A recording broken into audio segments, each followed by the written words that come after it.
मेरे चैनल में आप सभी का स्वागत है।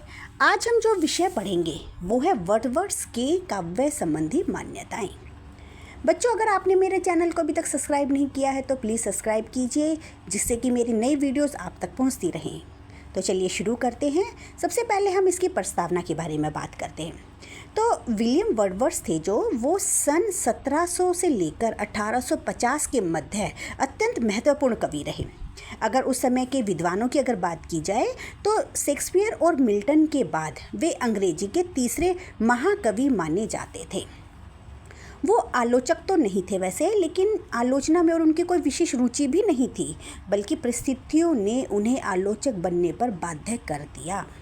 सन 1798 में इन्होंने अपने मित्र कार्लिज के साथ मिलकर लिरिकल वैलेट्स के नाम से एक कविता संग्रह निकाला, और ये जो कविता संग्रह था, इसकी जो भूमिका थी वो एडवर्टीजमेंट नाम से वर्डवर्ड्स ने लिखी थी। जो इसकी जो भूमिका लिखी थी, इससे कार्लिज उनसे पूरी तरह से सहमत थे, क्योंकि उनके वो बहुत ही घनिष्ठ मित्र थे। और इस संग्रह में 23 कविताएं थी, जिसमें से 19 कविताएं तो वर्डवर्ड्स ने लिखी थी और 4 कविताएं कार्लिज ने लिखी थी। ठीक है, इस कविता संग्रह से इन्हें बहुत प्रसिद्धि मिली। तो सन 1843 में इन्हें इंग्लैंड के पोएट लॉरेट पद से भी इन्हें सम्मानित किया गया। इन्होंने अपनी जो कविताएं थी उसमें प्रकृति की ओर विशेष झुकाव को व्यक्त किया था।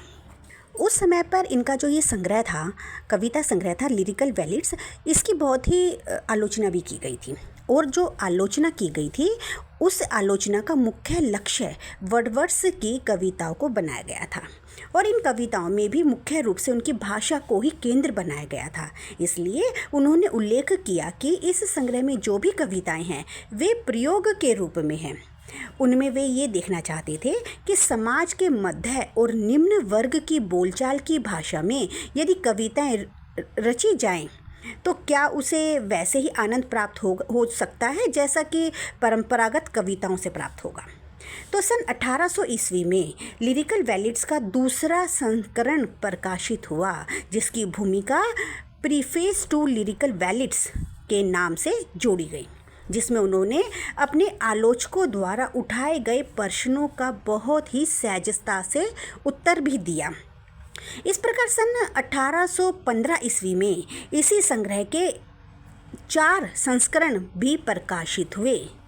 वैसे तो प्रारंभ में कार्लिज, जो कि उनके बहुत ही घनिष्ठ मित्र थे, वर्डवर्ड्स के विचारों से पूरी तरह से सहमत थे, लेकिन बाद में उन्होंने 1817 ईस्वी में अपनी प्रसिद्ध पुस्तक बायोग्राफिया लिटरेरिया में वर्डवर्ड्स के विचारों का उन्होंने खंडन किया। यानी कि जो उनके जो मित्र थे वर्डवर्ड्स, उनके जो विचार थे उनका उन्होंने खंडन किया, वो बिल्कुल भी सहमत नहीं थे। लेकिन भले ही कार्लिज और अन्य आलोचकों ने वर्डवर्ड्स के काव्य भाषा संबंधी विचारों को असहमति व्यक्त की हो, लेकिन अंग्रेजी समीक्षा में उनके संकलन लिरिकल वैलेट्स की भूमिका का स्थान अत्यंत महत्वपूर्ण माना जाता है, क्योंकि इसकी भूमिका में जो विचार व्यक्त किए गए थे वे बहुत ही नवीन और मौलिक थे।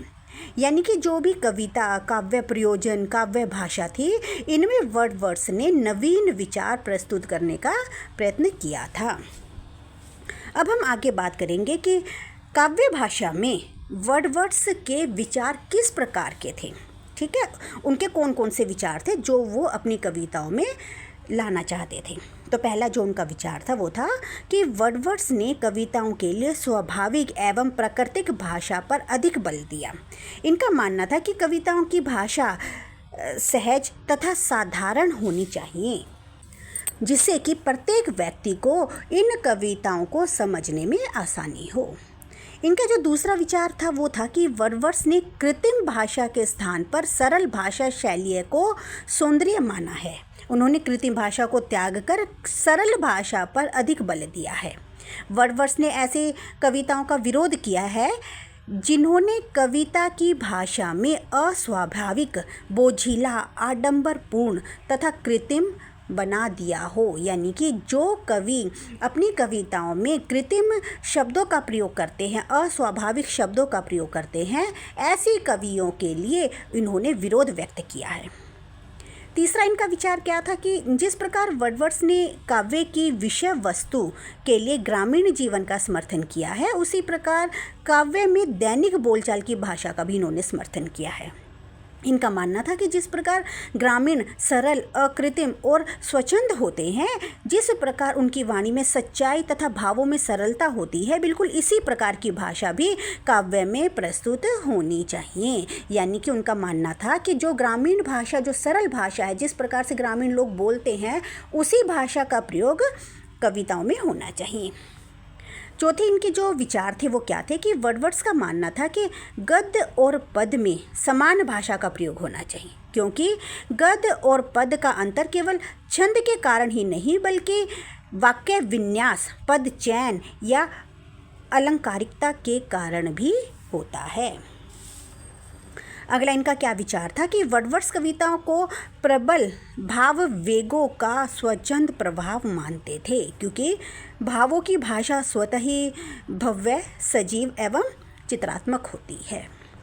इनके अगले जो इनका विचार था कविताओं के लिए वो क्या था कि वर्डवर्ड्स का मानना था कि जो कृत्रिम भाषा है वो निम्न श्रेणी के कवियों की देन है। जब कवि वास्तविक घटनाओं से अपने भावों को काव्य में सजोता है, तब भावों की प्रबलता के कारण भाषा सहज रूप से प्रभावी और अलंकृत होती है।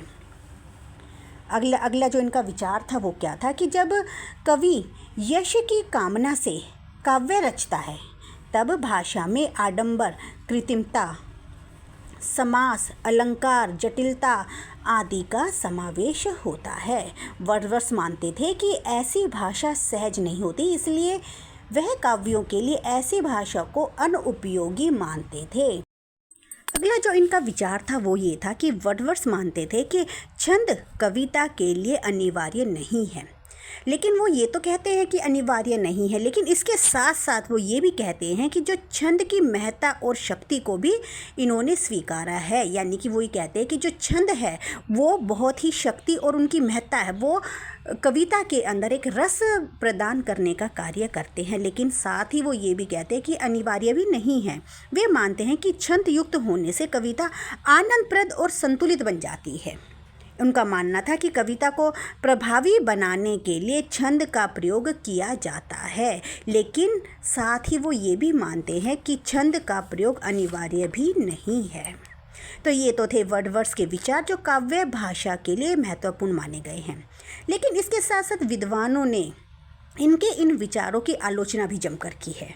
कार्लिज ने, जो कि इनके बहुत ही घनिष्ठ मित्र थे, उन्होंने अपनी बायोग्राफिया लिटरेरिया में वर्डवर्ड्स की विचारधारा की आलोचना करते हुए कुछ तर्क भी दिए हैं। तो वो तर्क क्या है वो हम आगे पढ़ते हैं। कार्लिज ने उनकी आलोचना किस प्रकार से की है वर्डवर्ड्स के विचारों की।